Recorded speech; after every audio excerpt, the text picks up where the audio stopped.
We're all about living the 1% lifestyle here in town. That's what we do, right? That's how we roll on Bogey Pro Radio Show.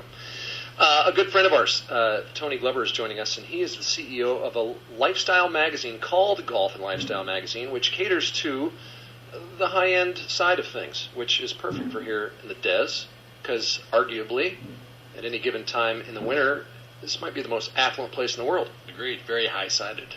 Indeed. And we're glad that Tony's with us. Tony, welcome into the show. Hey, thanks for having me. What's happening in your world?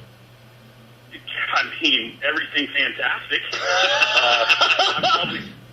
I'm one of the only publishers that will probably say that at this point in time. But it's been a long road. But, man, I can't complain. Life is really good. Well, cool. So you're living a golf and lifestyle life.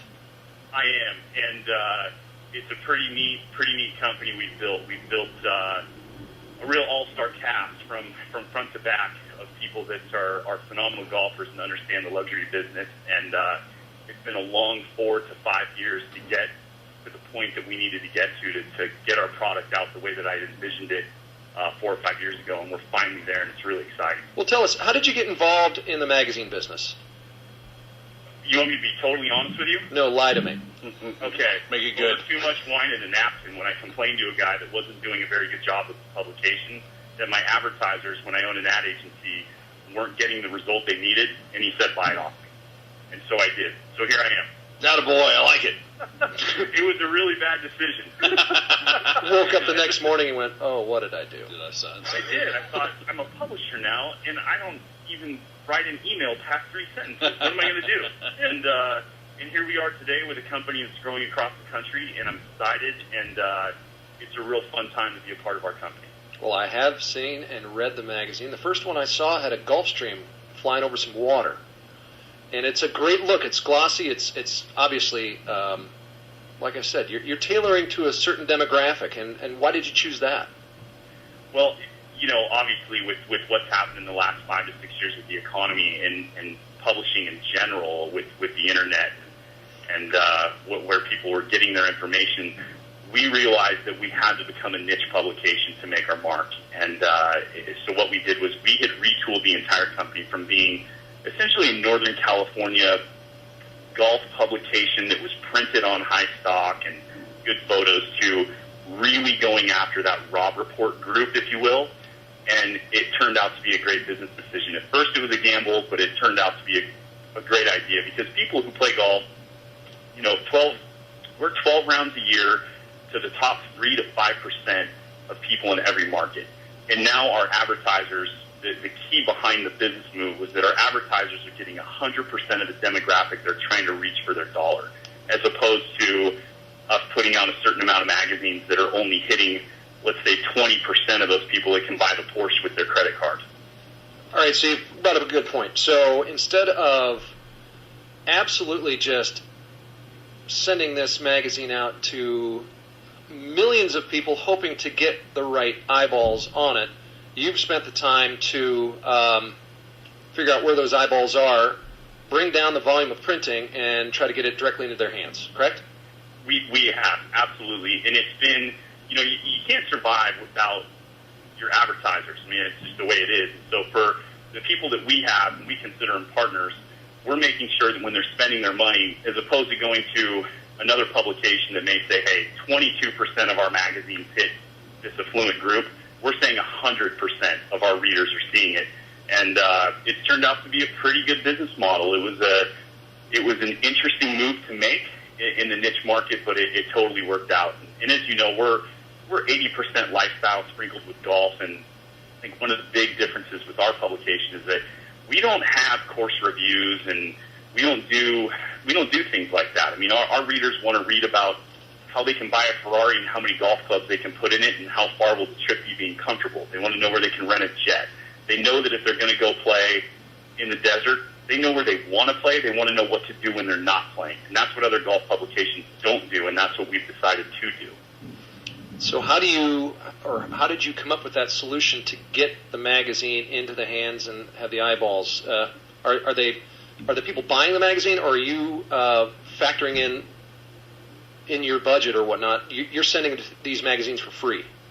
We are. We're a direct distribution magazine, and the reason is if we were to sell the magazine out in public, it does nothing for us when we're working with our partners and advertisers, because I can't guarantee to these companies, the Ritz-Carltons or the Stone Eagles or, the very affluent places that people would love to be a member of, I can't guarantee them when I'm selling magazines that the people buying them can afford what they're providing.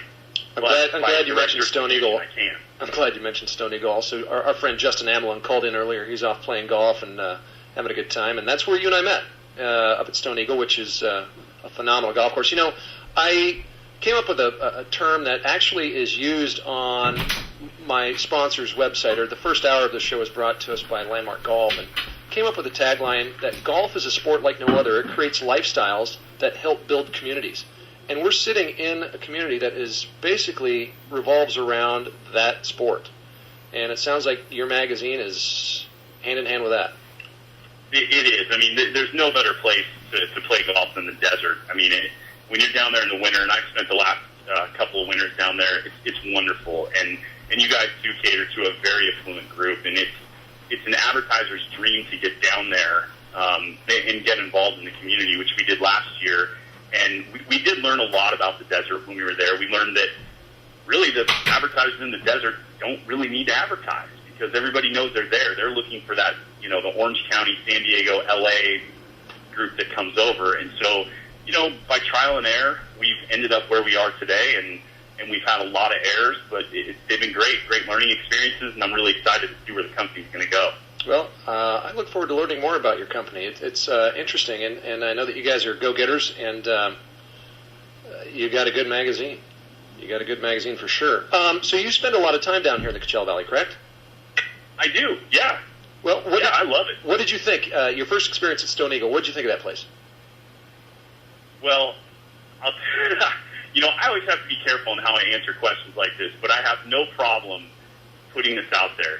If you told me, and I love Pebble Beach, I think it's a great historical walk on a magical golf course. If you told me I could play Pebble Beach 10 times or Stone Eagle once, I'm going to go play Stone Eagle. I think it is probably by far the most incredible, well-built, beautifully maintained, fantastic staff in a golf course I've ever played, and I get to play everywhere. Yeah, I agree. It's one of its own, isn't it? It sure is. I mean, there's not a tee shot that you don't look forward to. I mean, every time you're out there, it truly is magical in the desert. And there's places, PJ West Stadium, all these great golf courses with all this history. The minute you get up to Stone Eagle, that's a treat in itself. I'll tell you what. Well, agreed.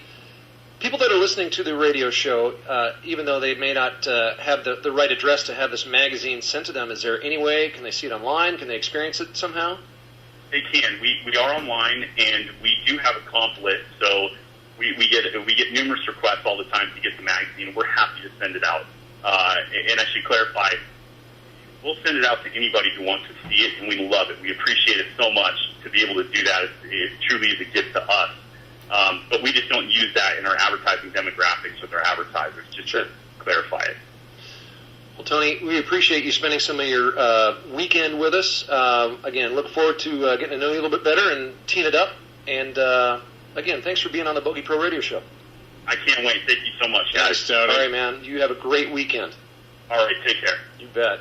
That is Tony Glover, who is the CEO of Golf and Lifestyle Magazine. Check it out online. Obviously, it's golfandlifestylemagazine.com. And you are listening to the Bogey Pro Radio Show on Team 1010 KXPS.